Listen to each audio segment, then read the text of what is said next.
Hi అండి, నేను మీ Shashi. Welcome to Shashi's cuisine.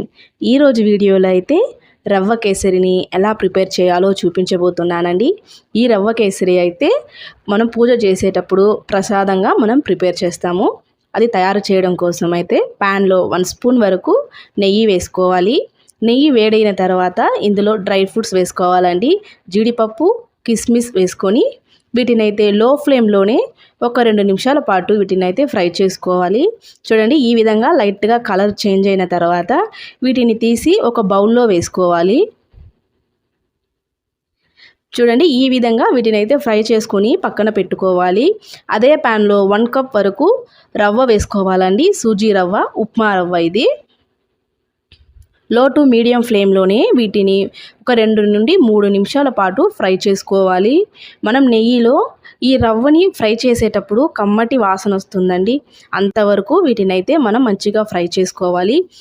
రవ్వని ఫ్రై చేసుకుంటూనే మరో స్టవ్ మీద 1 కప్ రవ్వకి 4 కప్పుల వరకు వాటర్ వేడి చేసుకోవాలండి. వేడి చేసుకున్న వాటర్ని ఇందులో పోసుకోవాలి. ఇందులో పోసుకున్న తర్వాత రవ్వనంతా లో ఫ్లేమ్లోనే వీటిని మెత్తగా ఉడికించుకోవాలి. రవ్వ ఉడికిన తర్వాతే మనం ఇందులో షుగర్ యాడ్ చేసేయాలండి. ముందే షుగర్ యాడ్ చేస్తే రవ్వ మెత్తగా ఉడకదు మనకి.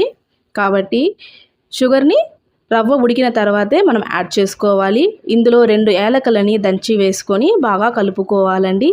రవ్వ ఉడికేంత వరకు మెత్తగా ఉడికించాలి వీటినైతే. ఇందులో చిటికెడు ఫుడ్ కలర్ యాడ్ చేస్తున్నానండి.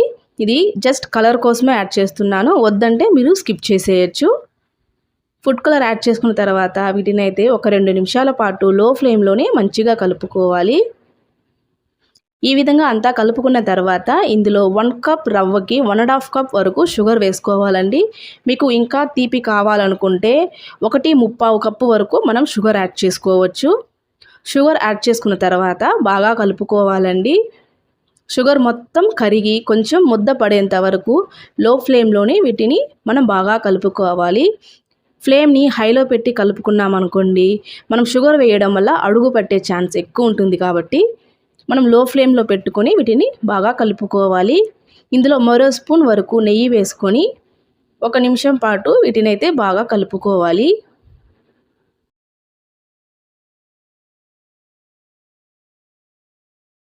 ఈ విధంగా అంతా కలుపుకున్న తర్వాత ఇందులో మనం డ్రై ఫ్రూట్స్ వేసుకోవాలండి.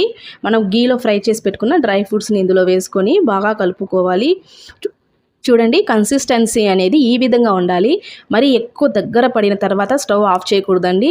ఈ విధంగా కొంచెం దగ్గర పడింది అనుకోండి, వీటిని స్టవ్ ఆఫ్ చేసేస్తే మనము చల్లారిన తర్వాత కూడా ఇది ఎక్కువ గట్టి పడకుండా ఉంటుంది. అంతే అండి, మన రవ్వ కేసరి అయితే రెడీ అయిపోయింది. మీరు కూడా ఒక్కసారి ఈ రెసిపీ ట్రై చేసి ఎలా ఉందో కమెంట్ చేయండి. ఈ వీడియో నచ్చినట్లయితే లైక్ చేసి ఫ్రెండ్స్ అండ్ ఫ్యామిలీకి షేర్ చేయండి. మరిన్ని వీడియోస్ కోసం శశిస్ క్యూజైన్ని సబ్స్క్రైబ్ చేసుకోండి. Thank you.